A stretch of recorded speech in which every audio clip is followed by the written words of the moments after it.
सारा विश्व एवं आसी एक बड़ विपदर घंटी मध्यप्राच्य बा मिडिल इस्ट्रे युद्धर कला बादल घोटी आसला।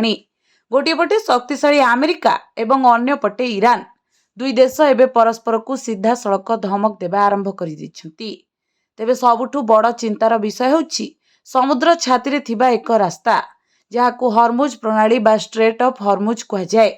जदि यही रास्ता बंद हुए तेबे भारत समेत सारा विश्व में पेट्रोल और डीजेल दर एते महंगा हेबो जे साधारण लोकंक अंटा भांगी जिवो। अमेरिका ईरान मुहांमुही आरंभ हेबो कि तृतीय विश्वयुद्ध? गाजा एवं इजराइल युद्ध पर एबे सारा मध्यप्राच्य रे जेमिति निया जळुछि। अमेरिका एवं ईरान मध्यरे तिक्तता एबे चरम सीमारे पहुंचिछि।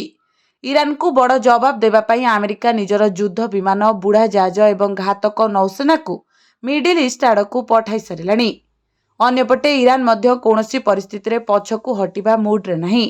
उभय देशर एही टक्कर एबे एक बड़ धरणर युद्धर आशंका सृष्टि करिछि।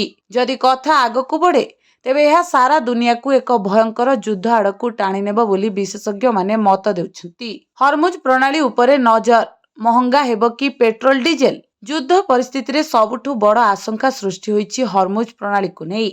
यह हेउछि समुद्र भितरे थिबा एक अति संकीर्ण जलपथ जो बाट दे सारा विश्व को प्रतिदिन कोटी कोटी ब्यारेल अशोधित तेल सप्लाय होता है। विश्वर प्राय 20-30% तेल वाणिज्य केवल यही रास्ता दे हुए। ईरान अनेक थर धमक देइछि जे जदि ताहा उपरे आक्रमण हुए तेबे से ही रास्ता को ब्लॉक करिदेबो। जदि सतरे एमिति हुए तेबे पृथ्वी रे तेल जोगाण ठप होइजिबो। पेट्रोल और डीजेल दर आकाश छुइबो।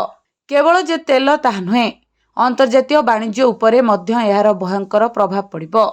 महंगा माड़े सारा दुनियार अर्थनीति दोहलीजिबो। भारत भली देश जे निजर पेट्रोलियम आवश्यकता पई मध्यप्राच्य उपरे बहुल भावरे निर्भर करे ता पई यह एक बड़ झटका साब्यस्त हेबो। सेतिपई एबे विश्वर बड़ बड़ देश माने एही विवाद को कूटनैतिक स्तर रे समाधान करिबा पई उद्यम आरंभ कर दैछन्ति। मिडिल ईस्ट एही टेंशन केवल दुई देश भितरे सीमित नहीं। यार सीधासळख प्रभाव भारत रे रहुथिबा आपणक पॉकेट उपरे पड़िबाकु जाउछि। हर्मुज प्रणाली रे जदि यातायात बाधा प्राप्त हुए तेबे महंगा माड़ू खसिबा मुस्किल होइजिबो। एबे समस्तक नजर अमेरिका एवं ईरान परवर्ती पदक्षेप उपरे। देखिबाकू बाकी रहिला परिस्थिति शांत पड़ुछि ना युद्धर रूप नेउछि। ब्यूरो रिपोर्ट, ओडिशा संवाद।